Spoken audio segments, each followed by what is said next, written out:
প্রিয় ফ্যান ফলোয়ারবৃন্দ, আজকে লাইভে আসলাম বাংলাদেশ এবং পাকিস্তান এর তৃতীয় টি-20 যে ম্যাচটি হয়েছে আজকে, সেই ম্যাচটি সম্পর্কে কিছু কথা বলতে চাই। আপনারা সকলেই জানেন যে বাংলাদেশের এই যে লাস্টে যে দুইটা সিরিজ হয়েছে, একটি হচ্ছে আমাদের শ্রীলঙ্কার সাথে এবং আর একটা হচ্ছে আমাদের চিরপ্রতিদ্বন্দ্বী পাকিস্তানের সাথে। যেই পাকিস্তানকে আমরা পরপর দুইটি ম্যাচে আমরা হারিয়ে দিয়েছি। এইরকম না সুযোগ মনে হয় না কখনো আর আসবে, এইরকম সুযোগ মনে হয় না বাংলাদেশ কখনো সামনে পাবে, আমার মনে হয় না। কেননা কারণ এবং এই স্মৃতিটাও যেইভাবে যে পুরস্কার বিতরণী অনুষ্ঠান হচ্ছে বৃষ্টিতে ভিজে, মনে হয় না এইরকম অনুষ্ঠান কখনো হচ্ছে। ভয়ানক বাতাস হচ্ছে, যেটা আসলেই খুবই খারাপ অবস্থা। ঢাকার অবস্থা খুবই খারাপ, প্রচণ্ড বাতাস হচ্ছে এবং সাথে বৃষ্টি হচ্ছে। তো এই আনন্দটা কিন্তু অন্যরকম হতে পারত। যারা টি-20 বাংলাদেশের অন্যতম একটি দল, টি-20 বাংলাদেশ মানে সারা ওয়ার্ল্ডের ভিতরে অন্যতম একটি দল হচ্ছে পাকিস্তান। যেই পাকিস্তানকে আমরা ভাগে পেয়েও আমরা পারলাম না তাদের সাথে এই রকম ম্যাচটি জিততে। এর ভিতরে জন্য অন্যতম দাবিদার এই ম্যাচ জয়ের পিছনে পাকিস্তানের, আমি মনে করি বাংলাদেশের টিম ম্যানেজমেন্টের সিলেকশনের অভাব। দেখেন এই যে কত সুন্দর একটা ম্যাচ ছিল, যেই ম্যাচটা বাংলাদেশ প্রথমে 7 উইকেটে জয়লাভ, তারপরে 8 রানে জয়লাভ। যে বাংলাদেশের সবচেয়ে ভালো বল করছে যে এই সিরিজে মুস্তাফিজুর রহমান, তার মতো প্লেয়ারকে এই ম্যাচে রাখে না। আমি অ্যাস্টনিশ হয়ে গেছি, রিয়েলি হাউ ইজ পসিবল। কেন ইমাজিন, আমি সত্যি আমরা মানে করতে পারতেছি না যে এটা কীভাবে সম্ভব। মুস্তাফিজের কোনো ইনজুরি নাই এবং বাংলাদেশের সবচেয়ে ভালো মানের বিশ্ব ক্রিকেট মাতানোর সামনে ভবিষ্যতে সেই ইমনকে রাখে না এই ম্যাচে।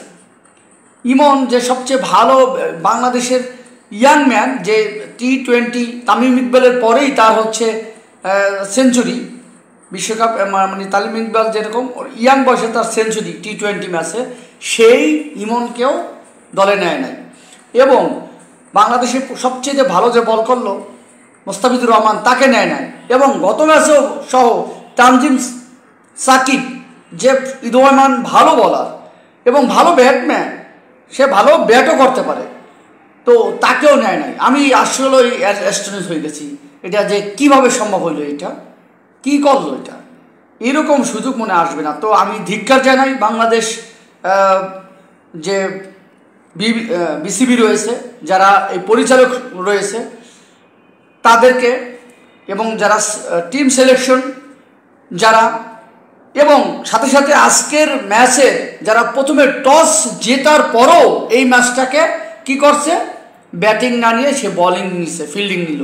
তো এইটার মতো বলদ এইরকম মানে যদি টিম ম্যানেজমেন্ট হয় অথবা এইরকম টিম সিলেক্টর যারা হয়, তাহলে আসলে সত্যি কথা বাংলাদেশের ক্রিকেটের উন্নতি সম্ভব না। তো আপনারা জানেন বাংলাদেশের বর্তমানের অবস্থা, যে এখন তারা 6-এ সবচেয়ে বেশি 6 মারার দল হচ্ছে বাংলাদেশ, অথচ এই ম্যাচে মাত্র 3টা 6 হইল, তাও আবার সাইফুদ্দিন এবং শরীফুল ইসলাম। যারা 6 মারবে তাদেরকে নেওয়া হয় নাই। ইমন সবচেয়ে ভালো 6 মারে, আজকে সে নাই।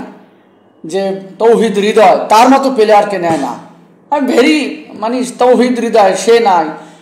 আজকে যে ভালো বল করবে মুস্তাফিজুর রহমান, সে নাই। ভালো বল করবে সাকিব, যে অলরাউন্ডার ধরা হয়, সে ভালো ব্যাটও করতে পারে, অথচ তারও নেওয়া হয় নাই। এই জন্য আমি তাদেরকে ধিক্কার জানাই। এবং আপনারাও সবাই ফেসবুকে লেখালেখি করুন। আমার মনে হচ্ছে এখানে কোনো চাল আছে, বিশেষ করে এখানে কোনো দলীয়করণ না শুরু হয়ে গেল। তা না হলে যেই ব্যাটম্যান, যেই ব্যাটার, যে ওয়ানডে দলের ব্যাট বা টেস্ট দলের নাইম ইসলাম, ও তো টেস্ট দলেরও পাওয়ার যোগ্যতা রাখে না। হ্যাঁ, সেই নাইম ইসলামকে দেওয়া হয়েছে বাংলাদেশ T20 ম্যাচে, আজকে তাকে নামানো হয়েছে। দেখেন তার মতো হতভাগা কেউ আছে? হ্যাঁ, এই নাইম ইসলাম যে 17টা বল খেলে মাত্র 10টা রান করছে, কোনো চার নিতে পারে নাই। দেখেন এই যে 17টা বল খেলছে নাইম ইসলাম, মোহাম্মদ নাইম ইসলাম 17টা বল খেলে সে মাত্র 10টি রান নিয়েছে এবং সে একটা চার মারতে পারে নাই। তো যেই প্লেয়ার ওপেনিং তাকে নামানো হয়, অথচ ওপেনিংয়ের দায়িত্বই থাকে যে প্রথম 6 ওভারে ধুমধাক্কা মেরে রান রেট অনেক বাড়িয়ে নেওয়া, অথচ এ কী করলো?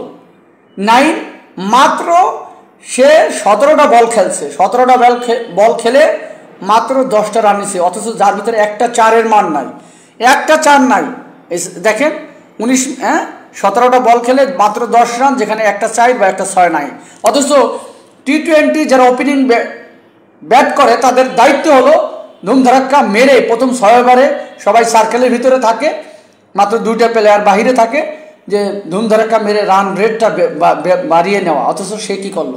এই নাইমকে কোন যোগ্যতায়, কার পরামর্শে বাংলাদেশ জাতীয় দলের T20 মতো দলে তাকে জায়গা দেওয়া হয়? এটা আমি আপনাদের কাছে প্রশ্ন করলাম এবং আমাদের বাংলাদেশের টিম সিলেক্টর যারা রয়েছে তাদেরকে ধিক্কার জানাই। আপনারা সকলেই পদত্যাগ করুন, আপনাদের যোগ্যতা নাই, ভালো মানুষ নিয়ে আসুন। বাংলাদেশের তামিম ইকবাল, মুশফিকুর রহিম, মোহাম্মদুল্লাহদেরকে নিয়ে আসুন, তারা টিম সিলেক্টর, আশরাফুল, তারা টিম সিলেক্টর হোক। আপনাদের কোনো যোগ্যতা নাই। তো আশা করি আপনারা সকলেই প্রতিবাদ করবেন। এই বিষয়ে না হলে বাংলাদেশের উন্নতি সম্ভব না। ধন্যবাদ সকলকে।